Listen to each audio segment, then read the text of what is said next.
Hello, everyone. Happy Thursday. Thank you for making time to spend an hour with me here at home. As always, we have a jam-packed show for you. We're starting today's show in Liberia, where there are questions about the president's health after it emerged that his information minister had tested positive for coronavirus, and the two were seen sitting close to each other just a few days ago. So what is the situation with President George Weah's health? What is going on there, and what is the latest when it comes to their coronavirus response? We'll bring you the very latest from the capital, Monrovia. Also, what is it like to actually contract coronavirus and to do battle with COVID-19, the disease that it produces? What is that like? You will be hearing from a young woman from Nigeria who got the virus and she thankfully beat it. But she's going to tell you her story in just a few minutes, and you're going to want to hear the details because this is really scary stuff. We're going to have that story and so much more, including the bright side, which today is from an incredibly beautiful, you could say luminous actress. She's going to be joining me at the end of the show to share with you how she is coping with life in quarantine. We have all of that and so much more. Stay with us. Let's get started. All right. We're here in the United States. Americans are processing the news that their president, Donald J. Trump, has come into close contact with someone who tested positive for coronavirus, his valet to be specific. That news triggered a host of questions about President Trump's own health and whether indeed he would be going into quarantine. As yet, very little clarity on what the situation is there in the White House, but lots of questions being asked here in the United States about the president's health, and also on the other side of the world in Liberia, similar questions being asked of their president's health, President George Weah. The questions there really being sparked by the news that the information minister, Eugene Nagbe, tested positive for coronavirus, and the two were seen sitting side by side just a couple of days ago.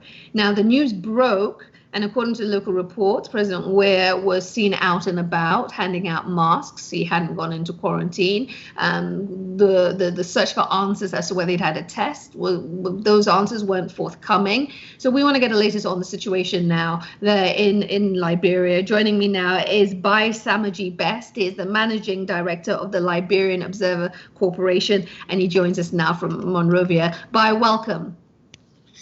Thank you, Aisha. How are you? I'm well, thank you. I'm well, thank you for asking. I hope you are too.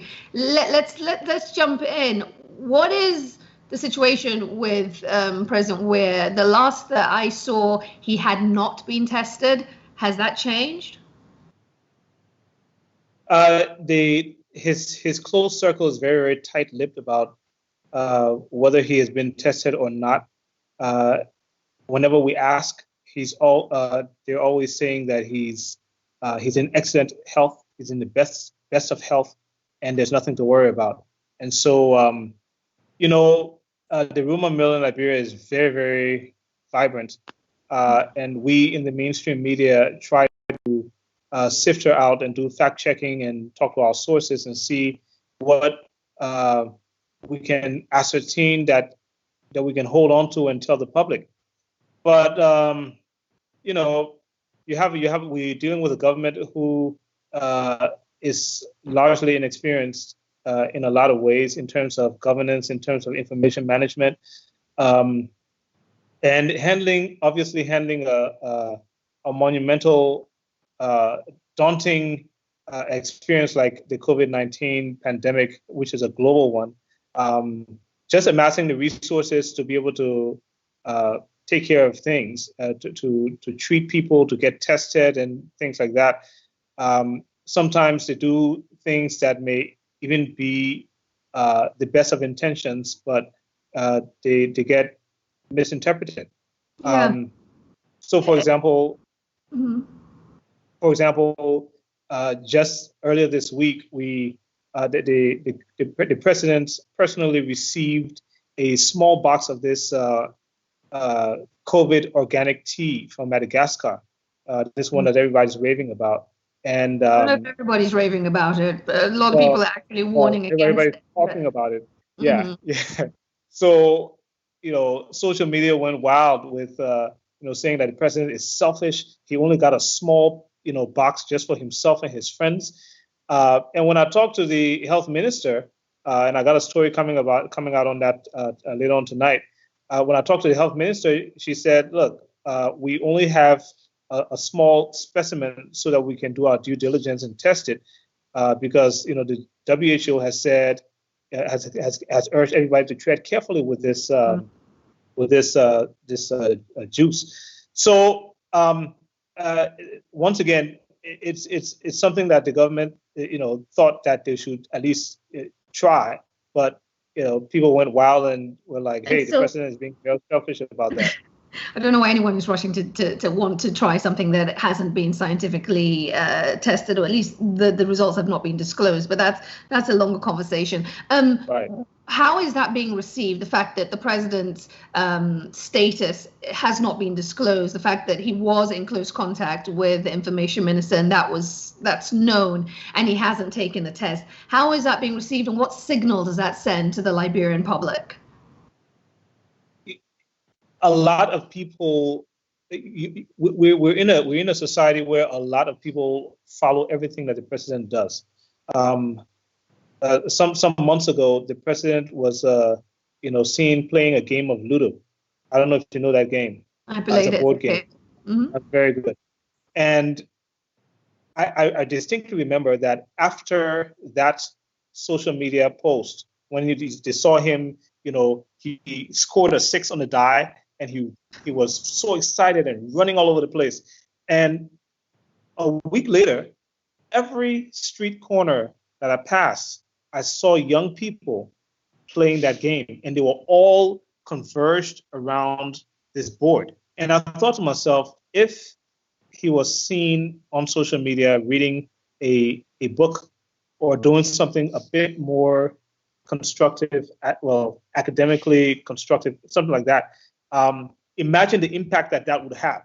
Yeah. So when you see the president out there, giving masks and mingling with the security at the checkpoints and things like that, okay, it sends a message that he's alive and well. He's not sick. Well, then he doesn't know that he's sick, because people can be asymptomatic, as you know, with this. That's true. And I know a lot of people who are asymptomatic, and I've talked to them extensively. But this is the problem, because people here don't really understand the concept of being asymptomatic.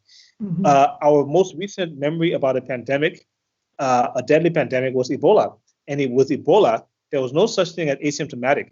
When you had it, you were bedridden. And so many people have that image in their mind that, look, if the guy is up and running and he's jostling with people, he's not sick at all, which could be dangerous for interpretation. Indeed. What is the situation when it comes to testing in Liberia? How much testing is being done? What's your capacity? We have, I think, only one testing center. Mm-hmm. It is somewhere in a very remote place behind the airport. And so it's about a good hour's drive from Monrovia. When you get tested, so the testing center is actually right in a very accessible area in Painesville, which is not very far from our office. But the place where the tests get processed and the results come from is very far away. But this is the only testing processing facility in the country. And so if someone in the hinterland, let's say in the southeast, where right now during the rainy season where the roads are terrible, if they get tested, and it's going to take about 2 or 3 days before that test results come. For people who are right here in Monrovia, it took about 2 or 3 days. It took about 2 days for a test result to return. Wow. And yeah, so imagine the contact tracing that will have to be done. Exactly. You see, so we're hoping that there more rapid tests can be done, but in the absence of that, people need to stay home. People Are need they to, doing that? and then I know that I have to let you no, go shortly, but are people observing the social distancing guidelines? I will send, I can send you some photos of people in the market. You're from Sierra Leone. You know the market stalls, and then you have people, the people who are on the street, who are selling on the street. Those are the ones to be worried about, because when you're driving down the street, if you don't have your windows up and your air conditioner on, they're coming straight to your window to say, "Hey, would you like to buy an iron? Would you like to buy some candy?" And you get the point, right? May God have Um, mercy on us. so and then there are these commercial centers that are not that are open air. The traffic is just ridiculous, and it's still ridiculous even during this lockdown period. And so you can just imagine how many people are just rubbing off against each other, you know irrespective of the fact that we're doing compulsory face masks. Here's mine. And uh, what can I say? By Yeah, God's grace, by that's God's what we're grace. doing. Bye, Summer Best. Thank you so much for the great insight. I hope you'll come back and regularly brief us on what's happening there in Liberia. We really appreciate it. Thank you. Well, there you have it. So again, if you're just joining us, President George Weah of Liberia, his information minister for COVID-19, they were seen out together. They were seen sitting side by side. The president hasn't been tested to the best of anyone's knowledge. And he himself has been out mingling with people, distributing masks, but yeah, out mingling. And Liberians, according to Summer Best, Liberians are out there in the streets, even though they're supposed to be following social distancing guidelines. Let's give you some context in terms of numbers on the continent now and where we stand with this pandemic, and put everything in perspective for you. Total number of cases right now on the continent, 52,036 at last check. That was the total number of cases. When we're talking about active cases, of those 32,156. And when we're talking about deaths recorded right now, we have gone past that 2,000 mark in terms of deaths recorded on the continent. Again, just a reminder in terms of Liberia and where they are with cases, they're reporting 178 confirmed cases of coronavirus, and of that, 20 people have died. Neighboring Sierra Leone, 231 cases, 16 deaths.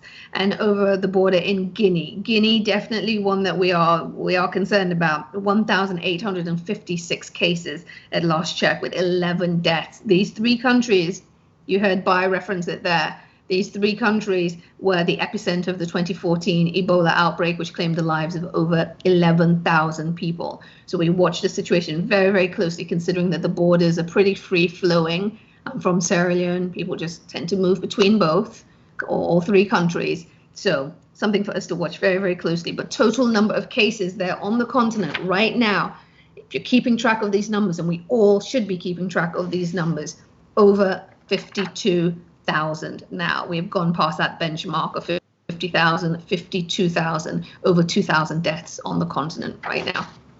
All right. So as I give you these numbers, as we bring you these guests, you hear all these different opinions, all this insight. What we want to hear is your voice. This show is as much about hearing from decision makers as it is about hearing from the people who are impacted by the very decisions, you and I. So it's important that you write in during the show. Tell me what you think. Tell me what resonates. Tell me what you like. Tell me what you want to know more about. Go one step further. Send me a video detailing what you are experiencing and what this pandemic is doing to your life, how it's impacting your life. Just send us a video. Send it to our Facebook page. Give us your name, country, give us some sense of what you're doing. Are you employed? Are you unemployed? Are you a student? Whatever it is, just let us know and share your perspective of this pandemic. It is not enough that we only hear from government leaders and academics and experts. It's just as important. In fact, to me, with this show, it is more important that we hear from you. and your thoughts on what matters to you in this moment of this outbreak on our continent. So please start writing in right now while the show is going on, and I'll get to those comments, as many of them as I can during the hour. All right. Turning now to the Republic of Congo, where life for residents there remains constricted by lockdown and a state of emergency. Now, the Central African nation reported its first case of coronavirus, its first confirmed case, in mid-March. Since then, the numbers have been climbing. Right now, at last check, it was 264 confirmed cases that had been reported and 10 deaths recorded. To be clear, we're getting our numbers from Johns Hopkins University, the institution collating a lot of the data that a lot of people are using. We are too. So back to the situation in Congo, Republic of Congo, 264 confirmed cases, 10 deaths reported. The question is, how accurate is that picture? How much testing is being done? What's the capacity? We wanted to find out for you. So joining us now is Dr. Francine Ntumi. She's a founder, chair, and executive director of the Congolese Foundation for Medical Research, and she joins us now from Congo Brazzaville. Dr. Ntumi, welcome. Thank you. Good evening, Isha. Good evening. We're going to stay with where you are. We're going to say good evening. Thank you so much for taking the time to speak to us. How accurate do you think that picture is of the spread of coronavirus there in Congo? Today we have 274 cases and still 10 deaths. So every day we have, of course, more and more case detections in Brazzaville and Pointe-Noire, which are the main cities of the country. So, but the deaths we have only, I don't know if it's good to say only, but we have 10 deaths so far. Every death is unfortunate, indeed, but it is still relatively low. And, again, whatever can be taken from that, we take from that. What is the capacity for testing, though, in Congo? Talk to me about that. The capacity, how long does it take to get results? What is the process like from the testing, the results, to necessary contact tracing? Lay it out for us. In Congo, we have free institutions, free places where it's possible to do lab diagnostic using molecular methods, RT-PCR. So in Brazzaville, the National Reference Laboratory, and my institution, the Congolese Foundation for Medical Research, and in Pointe-Noire, the second main city of the country. So only three places where it's possible to detect, to do the lab diagnosis. So, of course, for a country, even it's a small country of 5 million inhabitants, but Brazzaville and Pointe-Noire are the most populous cities, so we have 3 places to do the diagnosis. So we are almost, I don't know if I may say lucky, because we do not have, since 14th of March, we have more and more cases. But do we have more cases but not detected? That's probably the case. So, and what we also have as a problem is in detection, health workers, because we do not have a specific, at the moment, we do not have a specific program for detecting, health workers who are at the front line, for this response to the pandemics. To what degree, I mean, that's troubling, because you're going to need to build up, you're going to need to test the health workers you have, you're going to need to build up an army of contact tracers. We all know what needs to be done. Yeah. In terms of the contribution or the research that's being done on the continent by African scientists into the way this pandemic is playing out, how much is that being acknowledged by the international global community? Because we are having a very different experience to date. It could change, but it's different. How much is our research, or what the research being done by African scientists, being welcomed, being acknowledged? Oh, good point. But I forgot, I didn't answer properly to your previous question regarding tracing. I have to say, we do not really record all the contacts because we do not have enough trained human resources to do that. And also the social behavior for many people, they do not want to be identified. And here, COVID-19 is a stigma. You have some stigmatization, so it's very, very difficult. Even in the television, we explain, and we explain that that's important, but it's still very difficult. But hopefully we will do better in the near future.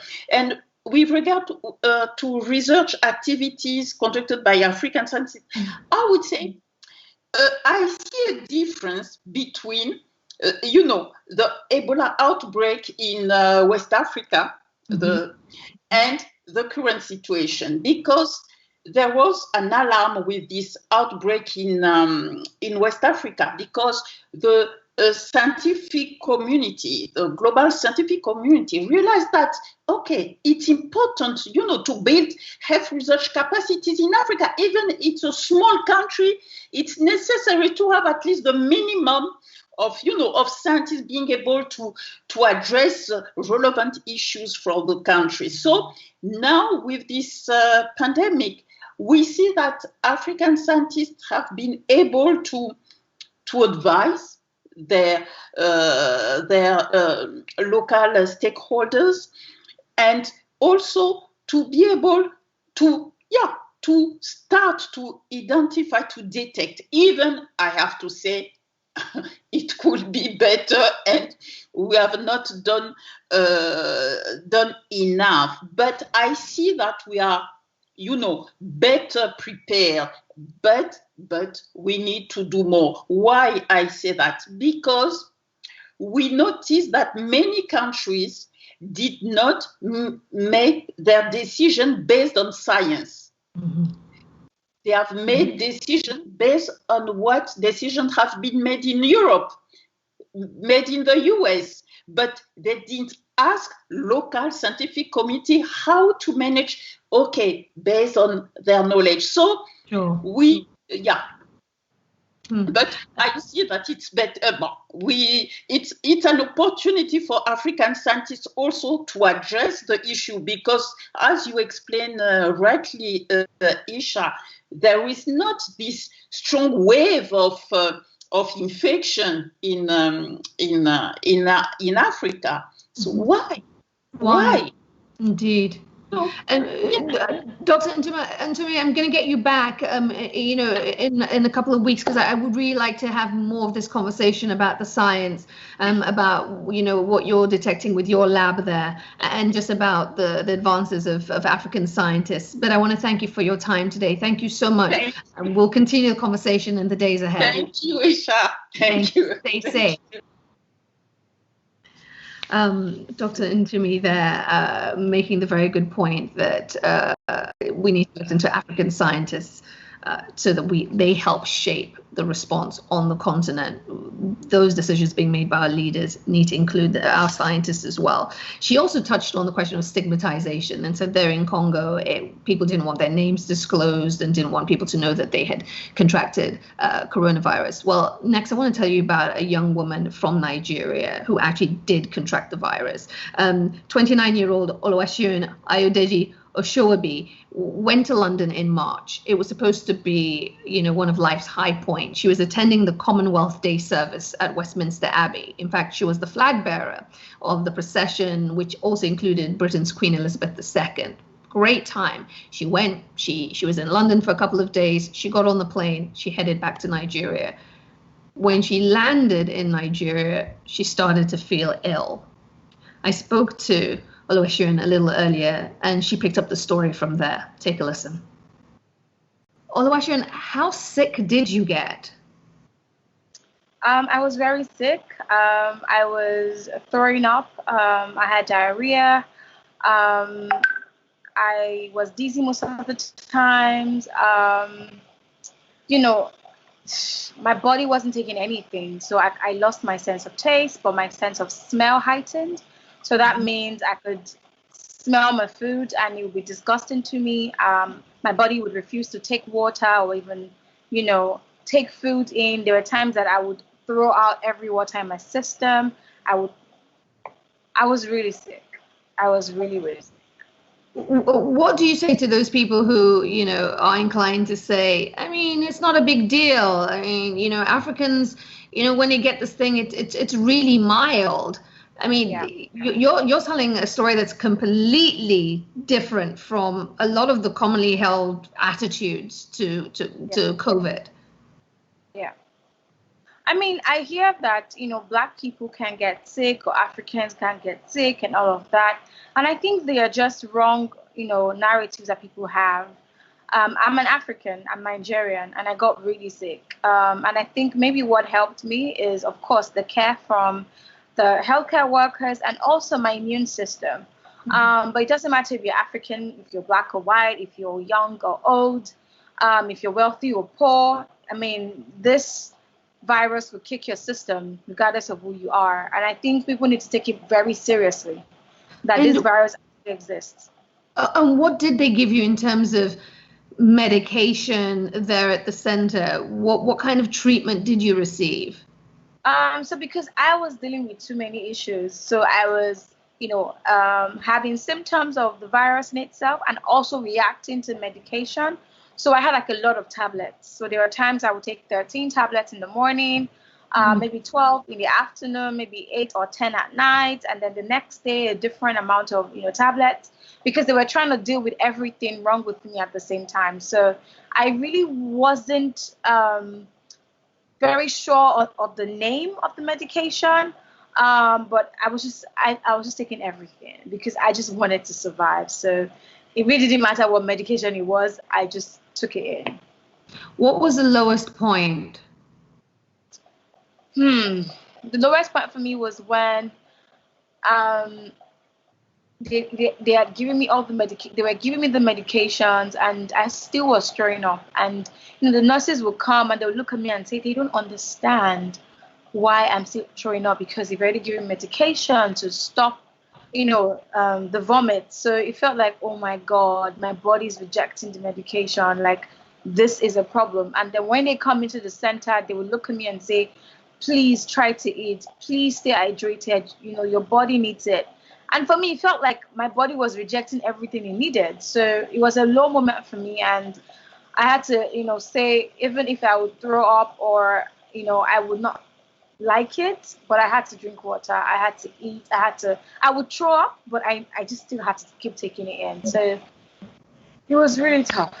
It sounds like it was really tough. What level of support were you able to get from people on the outside, from your partner, from family, from friends? Because obviously you're in an isolation center. Yeah.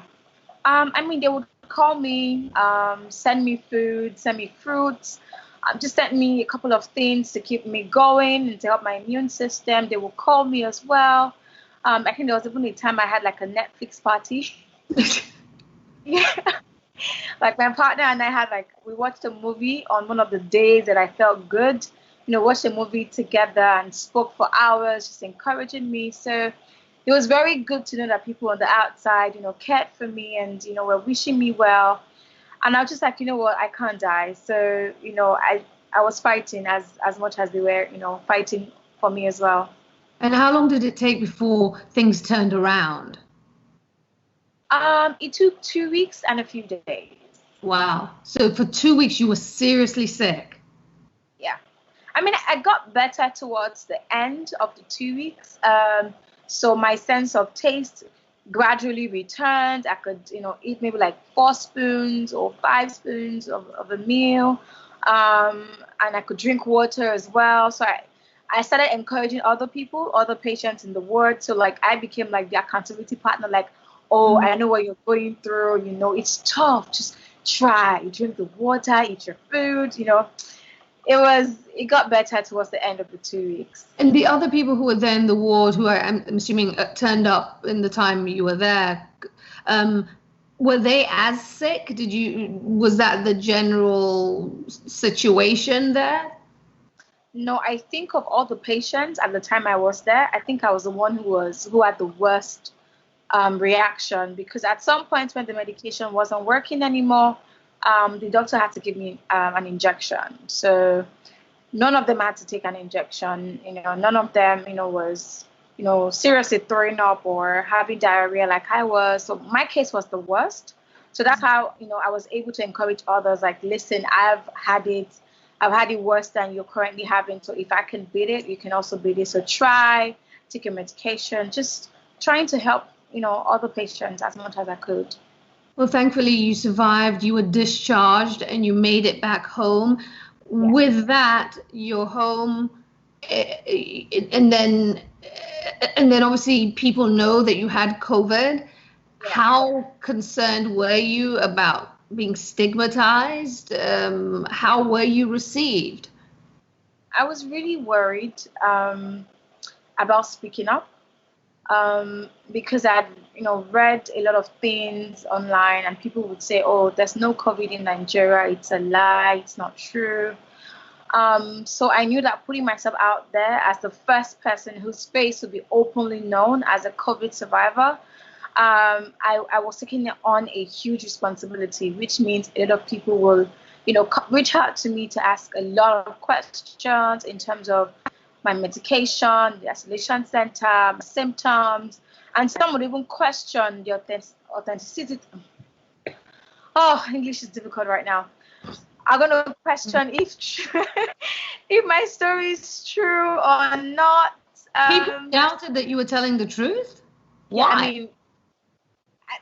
I don't know, because I did like a public announcement video for the Ministry of Health and Nigerian government and the Center for Disease Control, and some said, oh, we're sure you were paid. How much were you paid? It's a lie. You didn't survive it. Like, there were a lot of questions about my story and trying to check the validity of my story. But I just kept, trying my best to enlighten them, to let them know that I have pictures, good enough.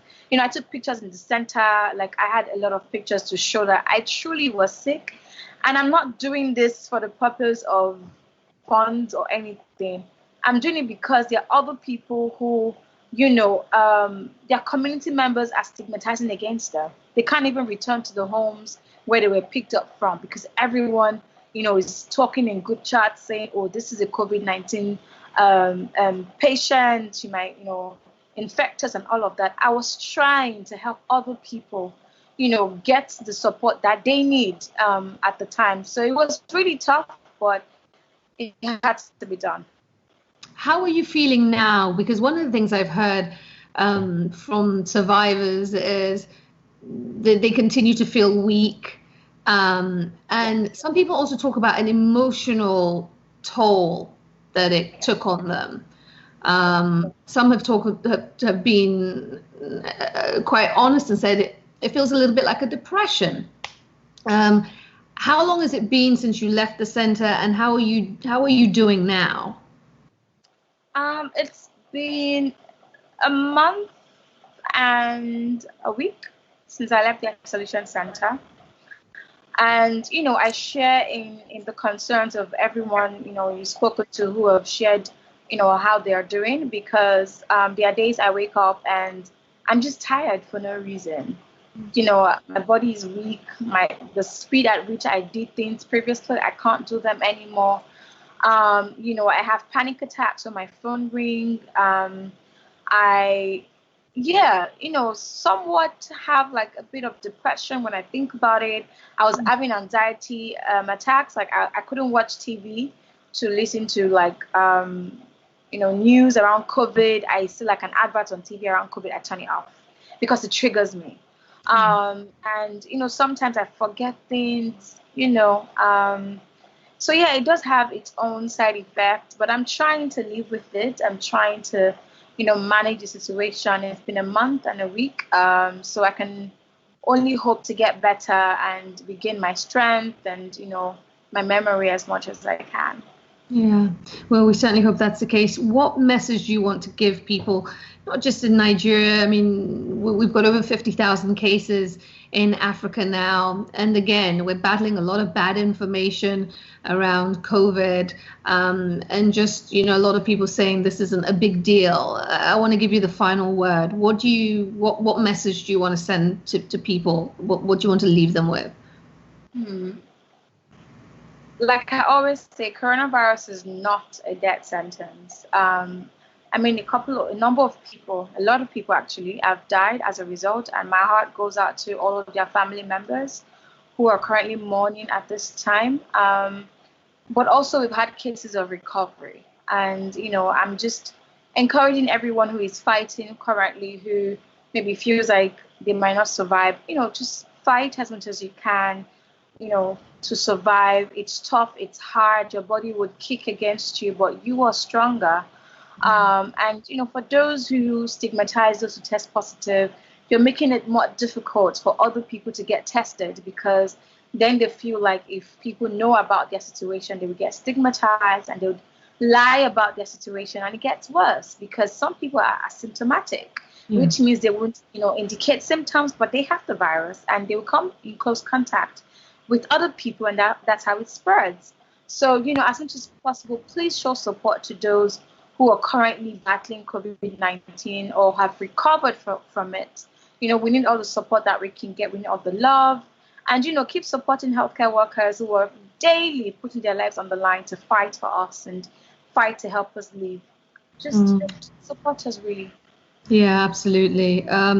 Olashen, we're so pleased that you kicked the disease's butt, and you are doing better.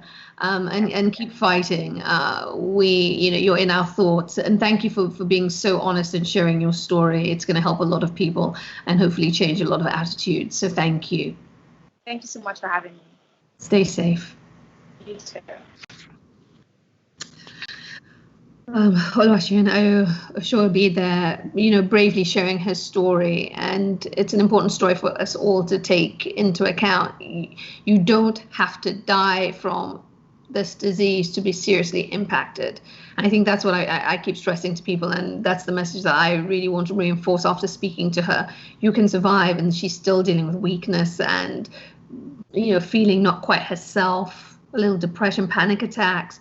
Nobody wants that. So we should all be taking this seriously. You've been writing in. I want to say thank you to everyone who's written in. Adejo, Victor, David, thank you for your company all week. And you said her testimony is quite encouraging about the care she got at the care center. So many persons will want to ridicule the effort of professionals and government in the fight against this pandemic. Aminata Radia say exactly why we need to keep disseminating info for our people. Distrust of local medical systems and stigmatization among peers are key issues. Thank you to everyone who's been writing in. We appreciate the comments. It's a jam-packed show, so I'm going to keep moving. I'm going to try and get some more of your messages in before the end of the show, because I want to tell you about innovation and some of the things that are happening on the continent, some of the innovative steps being taken to battle this pandemic. We've all got tons of apps on our phones.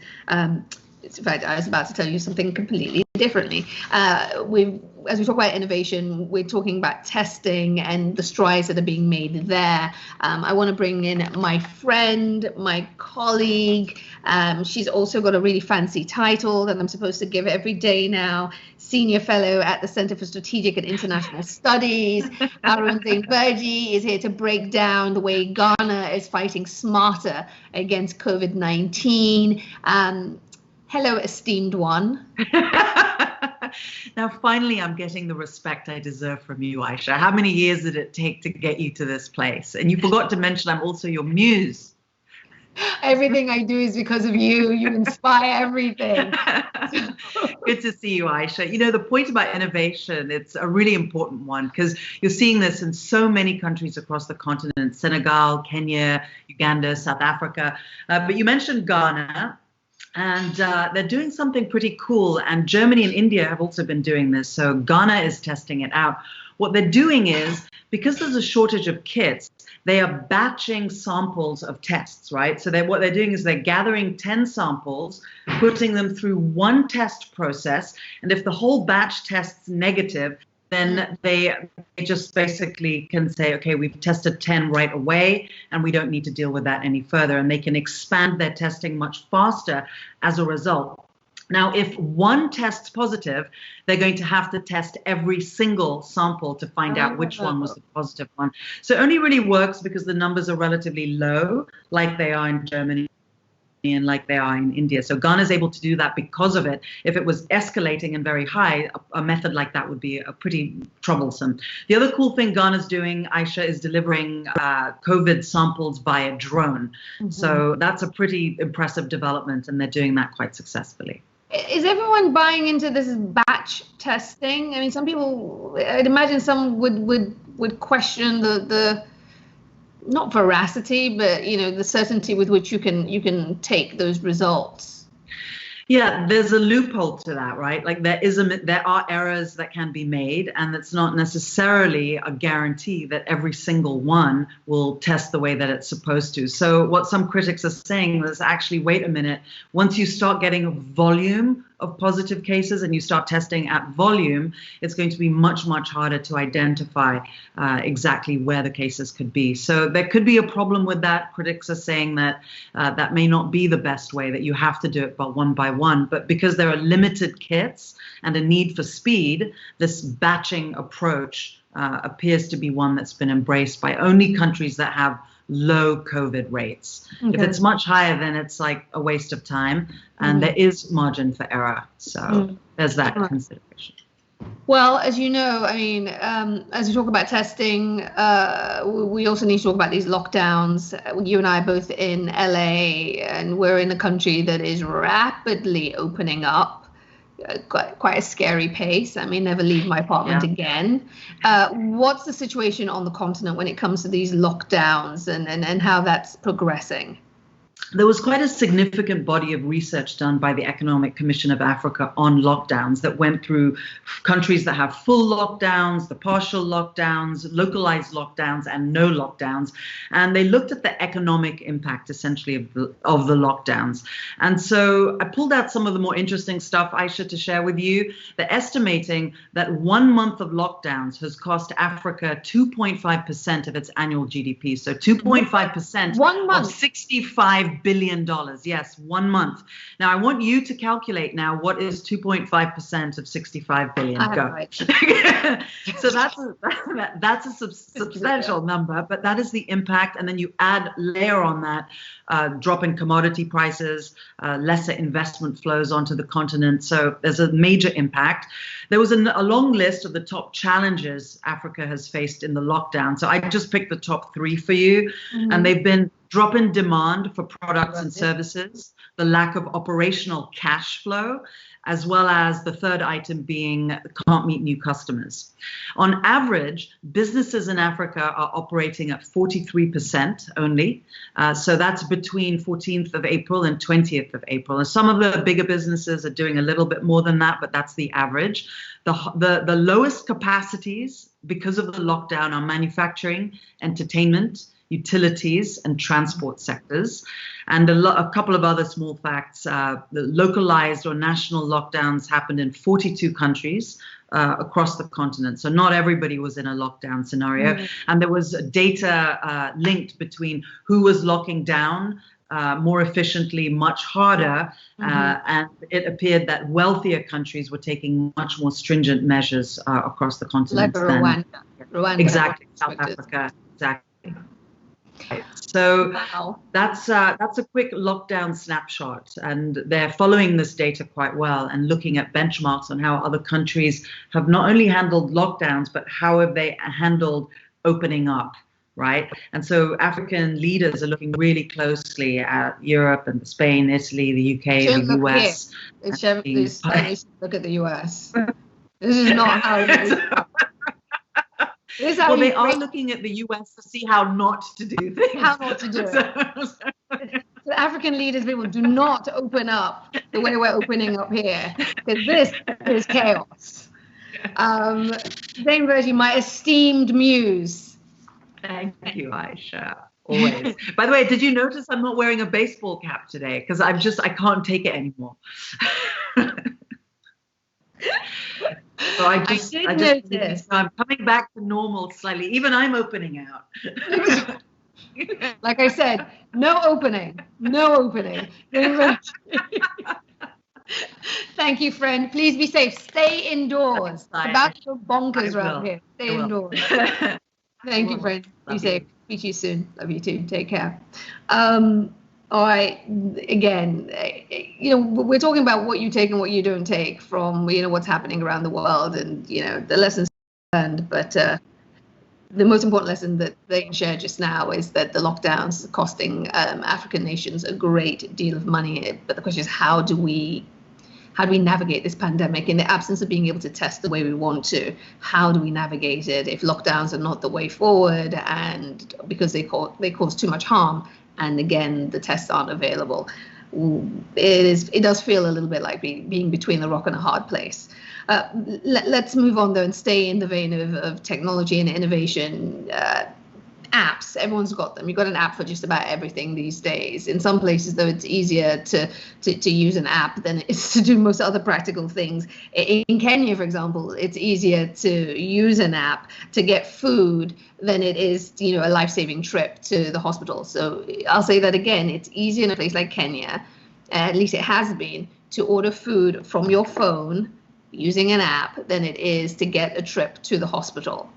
But one woman and her colleagues are trying to change that with a new app called Flare that they've introduced to really try and cut through that hassle and really save lives. I want to bring in Kayleen Dokart. She's one of the founders of the app Flare, and she joins me now from Nairobi to discuss this further.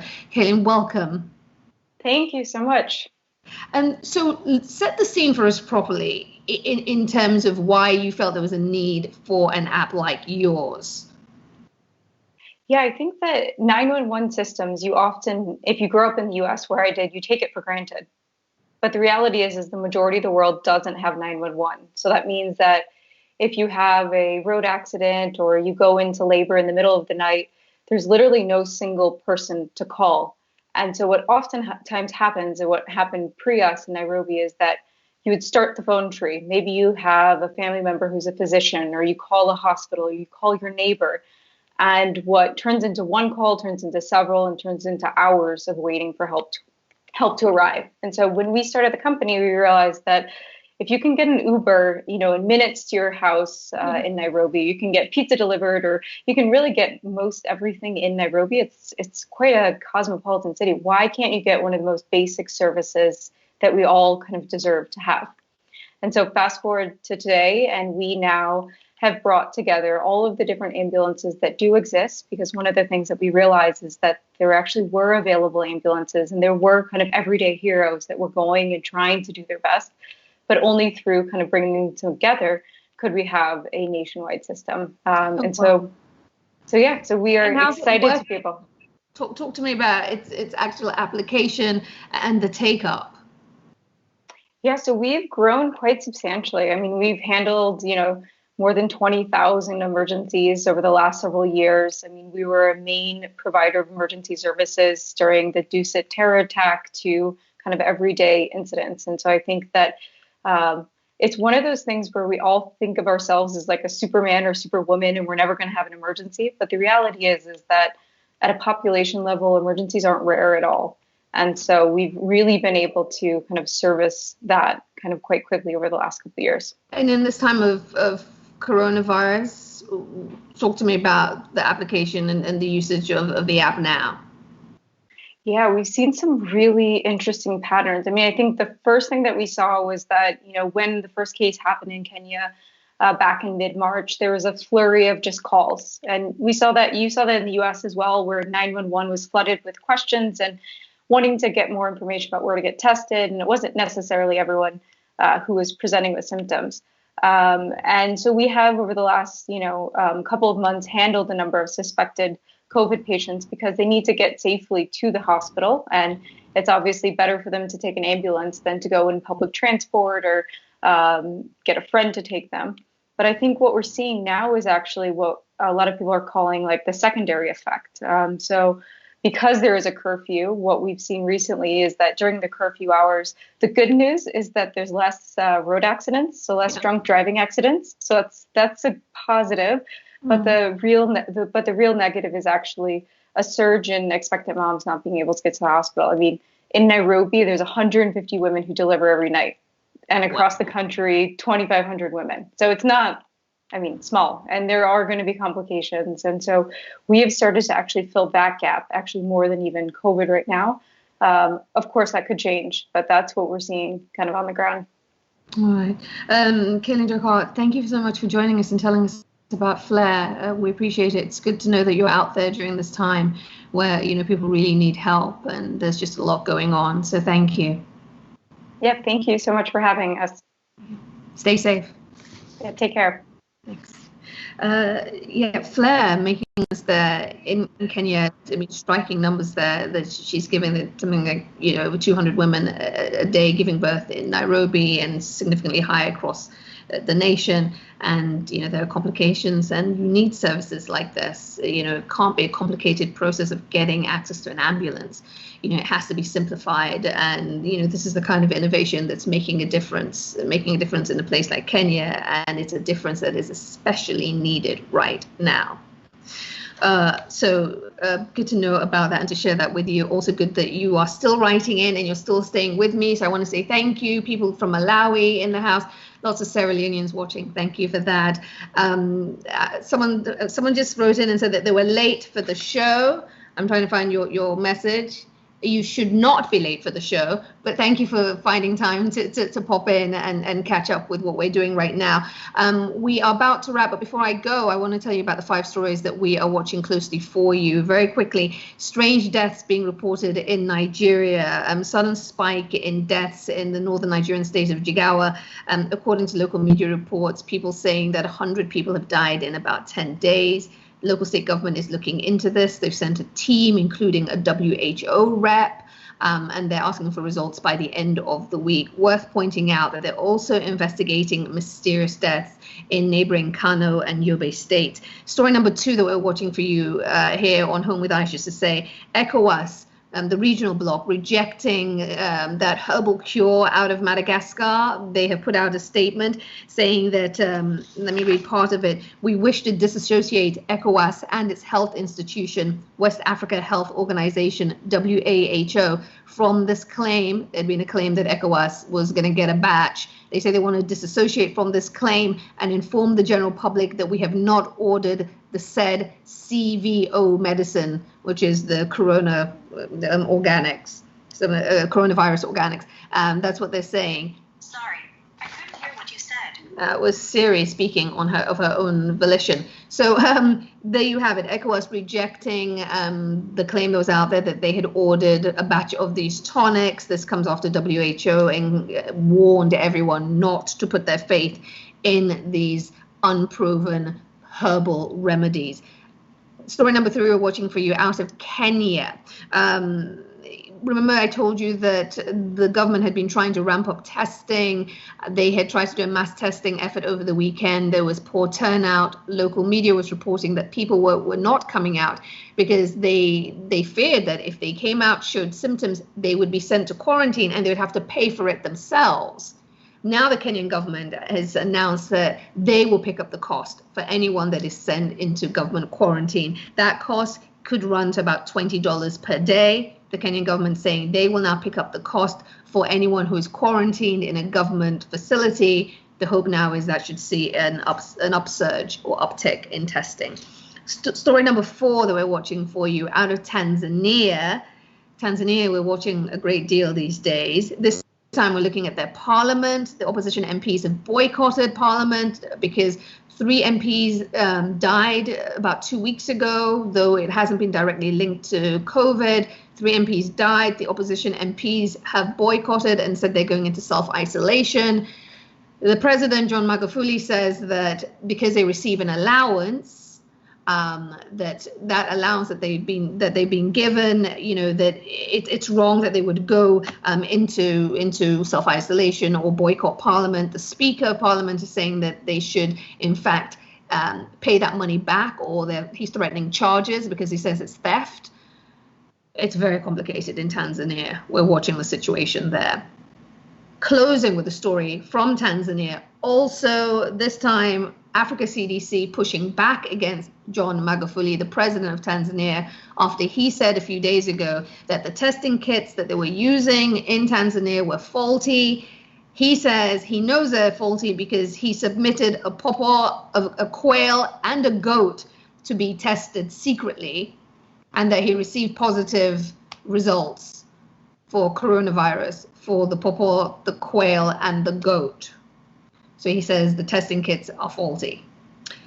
The head of Africa CDC says they're not faulty, that they work just fine, that they've been validated, and we know that they're performing very well. John Nkengasong, the head of Africa CDC, also said this: cooperation, coordination, and collaboration are vital if the fight against COVID-19 is to be successful. No country in Africa is an island. That is where we're going to leave it, on that note about the pawpaw, the quail, and I don't know what else he had tested. Every day on the show, we try and leave you with something that will make you smile, that will bring some joy, because we need that more than ever. Take a look at our guest for today's Bright Side, a talented and beautiful actress. Take a look. Hi, this is Mame Abuafo, and greetings from a bright and sunny New York today. It was raining yesterday and gloomy, so it's just nice to wake up today and just see the sunshine, see the light. During this period of the pandemic, I have been making sure I'm taking care of myself, especially being in the heart of it all in New York City. It's important to do that. And the way I've been going about it is making sure that I, first of all, start with like my vitamins. It's like the little things. And I have been limiting what I read and watch news-wise. I have been reading articles that I've bookmarked a long time, just of random things, but it's been on my phone and my computer for a long time. So it's nice to finally get around to things that I just never finished. You know, books I didn't finish. I've gone back to writing, which I'm really excited about. I thank God for WhatsApp, talking to friends and family, making sure my parents are still staying in. I know the lockdown lifted in Ghana about a week and a half ago, but I'm like, please, stay inside. So also putting things away to donate, some clothes and finding some non-perishables that I'm like, someone can use this. So gathering that and wanting to make sure that I am helping the community and people around me as well. And also dancing around in my living room to Afrobeat musicians. The Burna Boy Pandora Station is the way to go. I know it's very specific, but that's the way to go. So I look forward to continuing this conversation with Isha today and meeting all of you guys online. I hope you guys are taking care of yourselves. I don't know how long we're in this, but we're in this together. So let's just keep holding on and let's have hope. Yes, let's have hope. Our thanks to Mami there. She's going to be joining me on Instagram in a few minutes. So if you want to join me there, and that does it for today's show. Thank you so much for everyone who tuned in. I'm seeing all your comments as you laugh about the situation in Tanzania and the pawpaw and the goat. I don't know what to tell you. We're going to stay on top of the story in Tanzania for you. Stay safe, as Mami just said. Stay inside, stay inside. We'll be back here Monday, same time, same place. Tomorrow we'll be on Instagram. We will be making an announcement. We have a very special treat for everyone. So join us on Instagram tomorrow. No show here tomorrow. We'll be on Instagram. See you back here Monday. Be safe, everyone. Take care. Stay inside. Take care. Bye, everyone.